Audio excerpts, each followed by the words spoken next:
Sasa siku ya jana nilikufahamisha juu ya viongozi wa Young Africans kuandikiwa barua na bodi ya ligi kuu Tanzania bara na kuitwa pale Ilala Boma katika makao makuu ya bodi ya ligi kuu Tanzania bara. Lengo mahususi likiwa ni kwenda kuzungumzia mchezo namba 184, mchezo ambao unaenda kukutanisha Young Africans pamoja na Simba Sports Club. Kwa sababu za siku za hivi karibuni tumekuwa tukisikia matamko mbalimbali pamoja na misimamo mbalimbali kuhusu mchezo huo. Wapo ambao wanaendelea kuamini kwamba Young Africans atashikilia msimamo wake wa kutopeleka timu uwanjani. Lakini wapo ambao, kwa mfano kama mimi, nimekuwa nikiuliza maswali mazito sana kwenda kwa bodi ya ligi kuu Tanzania bara, lakini pia nimekuwa nikiinsist kwamba tunahitaji kuona kikao cha bodi ya ligi kuu Tanzania bara pamoja na Young Africans. Kwa nini? Kwa sababu Young Africans ndiye mwenyeji wa huu mchezo na yeye inabidi atoe majibu kamili kuelekea katika hiyo dabi.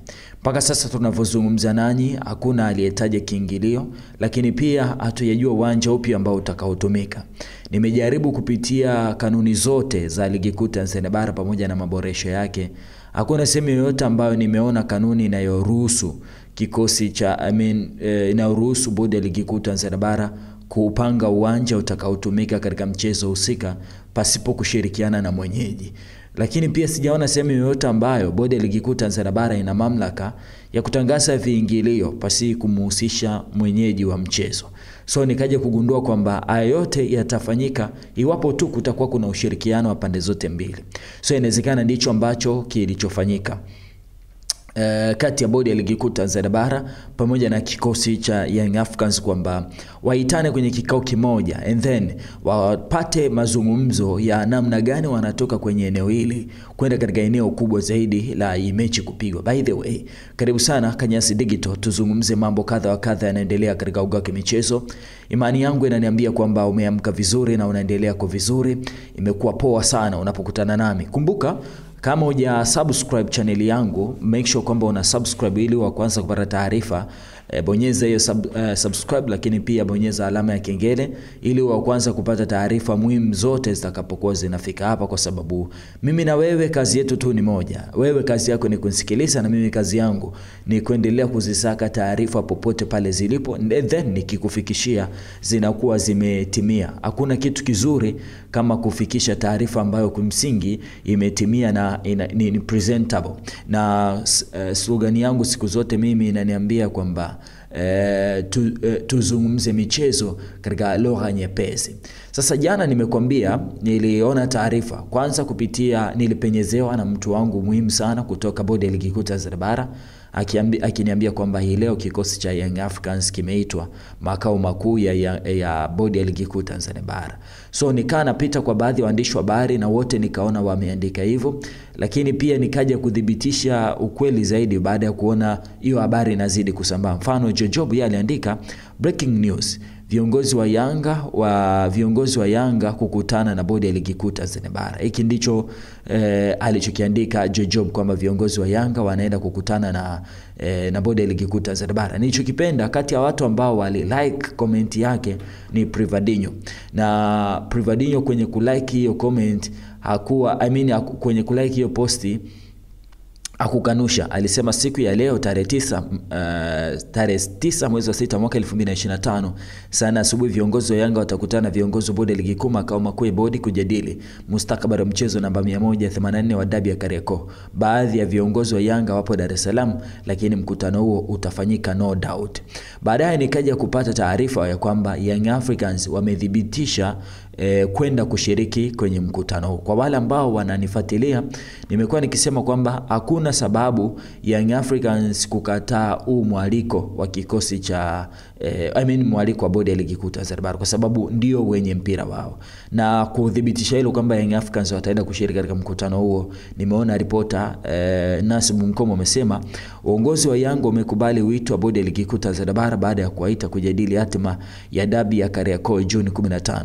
Kikao kitafanyika kesho ofisi za bodi ya ligi kuu Tanzania bara. Yanga wamepanga kushiriki kikao hiko kikamilifu. So pia kwenye hii posti niliona watu wengi sana ambao wame like, lakini pia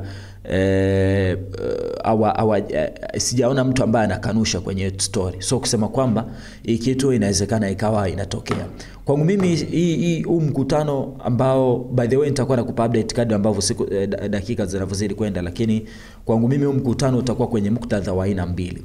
Muktadha wa kwanza ni bodi ya ligi kuu Tanzania bara kuwa baba, kwa maana ya kumuita kijana wake na mkanye, lakini pia amchape viboko. Kwa maana kwa nini unayafanya yote haya? Kwa maana bodi ya ligi kuu Tanzania bara aendelee kusimama kwenye mamlaka na kumshinikiza Young Africans kufanya baadhi ya vitu. Na kama kikao kitaenda hivyo, sitarajii mimi kuona kama kitakuwa na manufaa makubwa.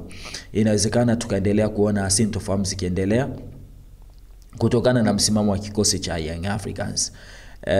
Lazima wataendelea kusimamia msimamo wao, hatuchezi kama bodi ya ligi kuu Tanzania bara wataendeleza ukaidi mbele ya kikosi cha Young Africans, kwa sababu mpaka hapa bodi ya ligi kuu Tanzania bara walipofikia wamefikia pabaya. Au bodi ya ligi kuu Tanzania bara akubali kuwa mpole katika hili na kumwambia Young Africans, bana, hebu tuachane na haya mambo, wacha tu mechi ichezwe, kwa sababu watu wengi wanatamani kuona tukicheza hii mechi na itasikilizwa. Sasa Young Africans yeye atakuwa ameenda na hoja gani mezani. Lakini pili,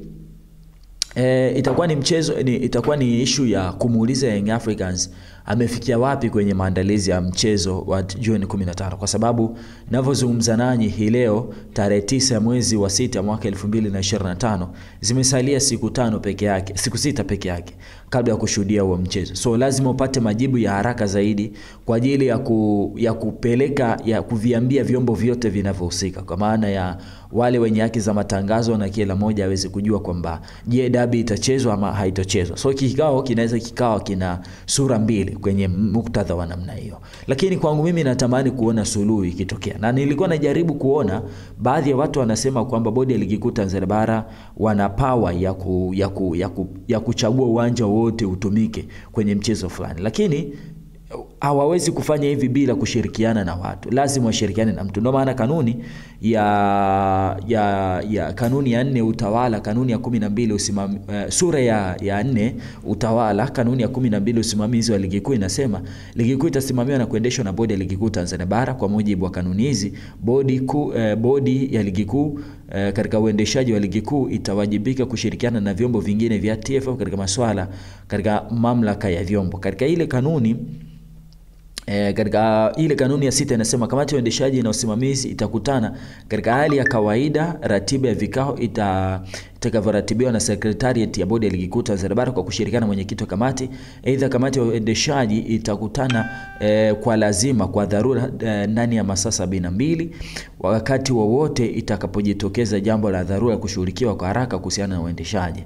Lakini nasema kamati ya uendeshaji inaweza kufuta adhabu ya kadi yoyote ile. So kimsingi ukizisoma zote hizi unagundua kwamba lazima washirikiane na mwenyeji kwanza ama na vyombo vingine kabla ya kufanya maamuzi.